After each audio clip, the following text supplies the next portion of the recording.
In this tutorial, I'm going to show you how to take a custom artwork stamp, so that would be this, and to mock it up like a foil on top of this disc here. So if you were having a tournament or doing a custom disc order and you wanted to be able to put out an image without actually having the discs in hand, this would be a good way to do it.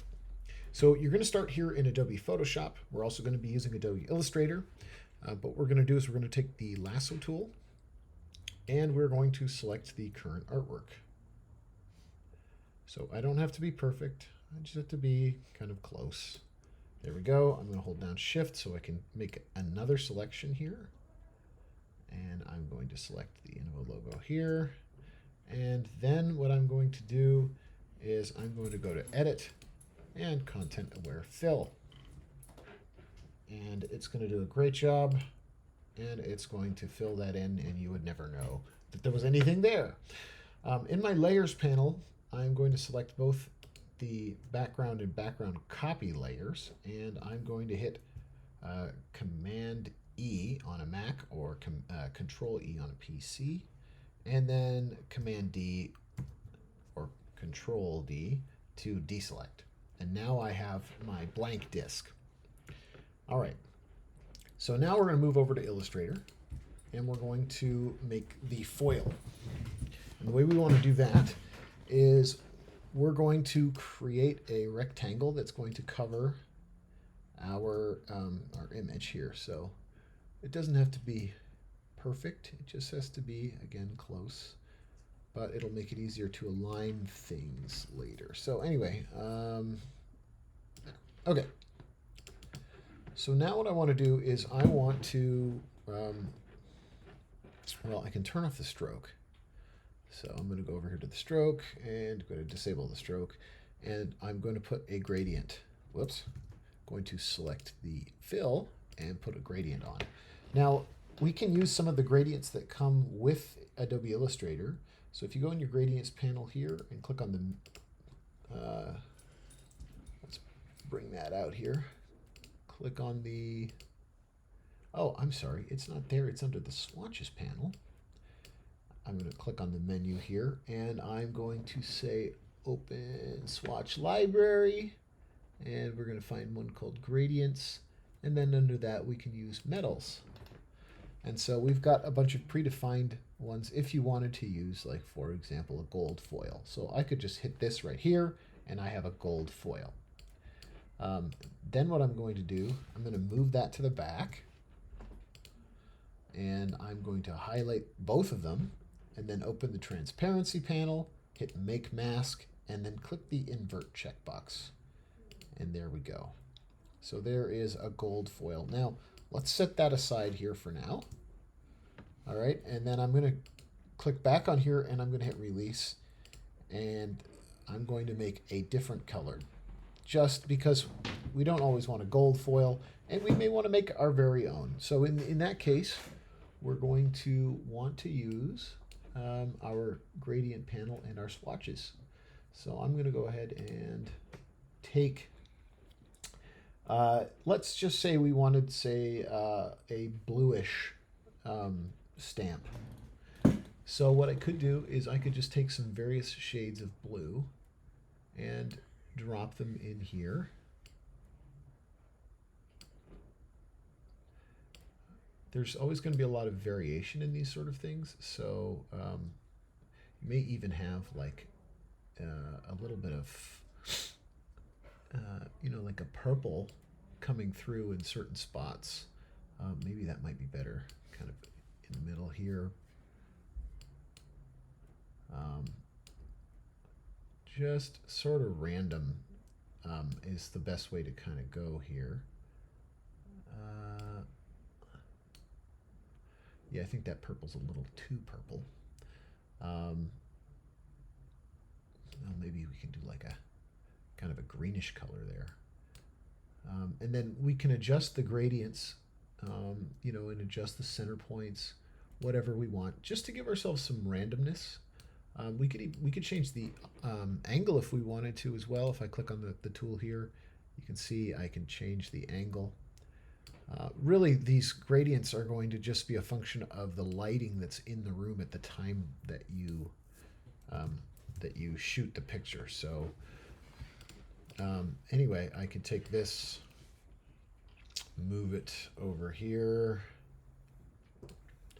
and I could again click on the transparency panel, make mask, and invert.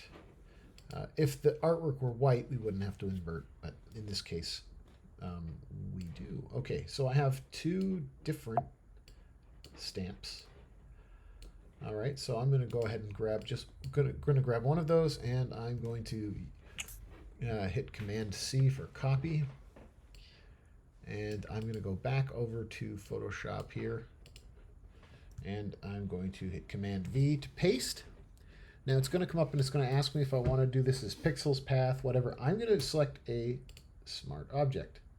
Or actually, I could do the layers option in the newest version of Creative Cloud. All right. And it didn't like that. Oh, it's just telling me some of this is going to be resized.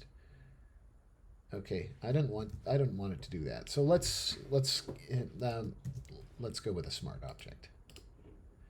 Okay, so then I need to resize this. Obviously, that's too big for the disk. Usually, the printable area is like a disk is 9 inches wide. The printed area is like 5 or 5.5 inches, so it'll be about that big. And then I can hit Enter. Now, that's not particularly visible. So, well, let's try the blue one. So if I go back here to Illustrator, and I can go and copy that one, and we'll paste that one in as a smart object.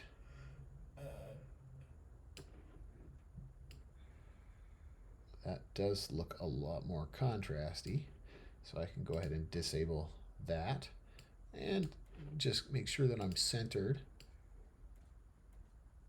as best I can here. Now, what we can do as well is if I click on my vector smart object, I can go up here to Image, Adjustments, Hue and Saturation. And so if I were to move my hue around here, I can actually change the color of this stamp. So if I wanted a purple stamp or a red stamp, or ooh, that red kind of looks cool, I could do that as well. So there I have now a red stamp. I can adjust the saturation, but do so if you want to. And I mean, we could go lighter as well if we wanted more like a pink stamp. But you can just mess around with these until you find the color that you want. All right. Also, what you could do is if you click on your background here and use the layer select,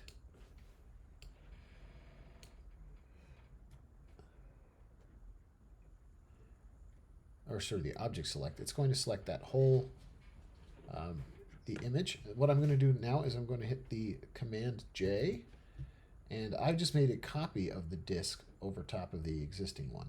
And now on this guy here, I can go into the adjustments. Actually, what I'm going to do is I'm just going to, Image, Adjustments, Hue and Saturation. And I can adjust the hue, but because I'm white, it's not doing much. What I can do is I can colorize, and then I can move around here. I can bump up my saturation. And you can see I can get a different color here. If we wanted this, say we wanted this sort of royal blue. Now this looks pretty fake right now. And then what I need to do here, once I'm done, is I can set my blending mode here in the layers panel from normal to multiply. And then you'll start to see the shadows and highlights from the disk underneath popping through here. And maybe the gold one would work well with the blue.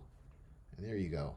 So I can sit here and make adjustments to get different colors of stamps, different colors of disc, and then I can just export those, to put on my website or to send out in an email or something like that. I hope you find that helpful.